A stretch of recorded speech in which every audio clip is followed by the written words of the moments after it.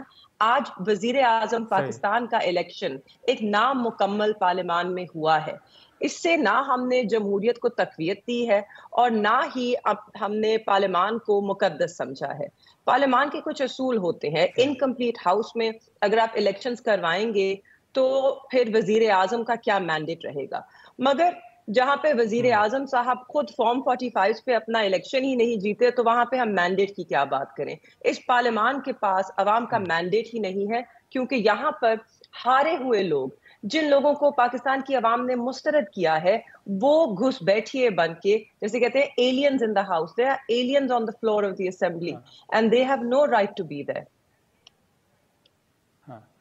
لیکن آج اگر آپ کے سامنے یا آپ کی نظر سے جو قومی اسمبلی کے مناظر ہیں وہ گزرے ہوں، تو وہاں پر ہم نے دیکھا کہ تحریک انصاف نے احتجاج کیا، جمشید دستی صاحب جو ہیں وہ وہاں پر نعرے بازی کرتے رہے، وہ اپنے ساتھ پالش اور برش بھی ساتھ لے کر آئے تھے۔ آپ سمجھتی ہیں کہ یہ احتجاج کا یہ طریقہ کار جو ہے وہ مناسب ہے پارلیمان کے اندر؟ آپ اس بات کو انڈورس کرتی ہیں؟ جی مجھے بتائیے، کیا آپ اس بات کو انڈورس کرتے ہیں کہ پنجاب اسمبلی میں بھی اور نیشنل اسمبلی میں بھی لوگ گھڑیاں اتار کے گھماتے رہے؟ اس پہ تو میں نے نہیں سنا کسی کو اعتراض کرتے ہوئے یا بات کرتے ہوئے یا اس نقطے کو اٹھاتے ہوئے بھی۔ صرف پاکستان تحریک انصاف کی جو اقدام ہے یا جو وہ کرتے ہیں وہ سب کو نظر آتے ہیں۔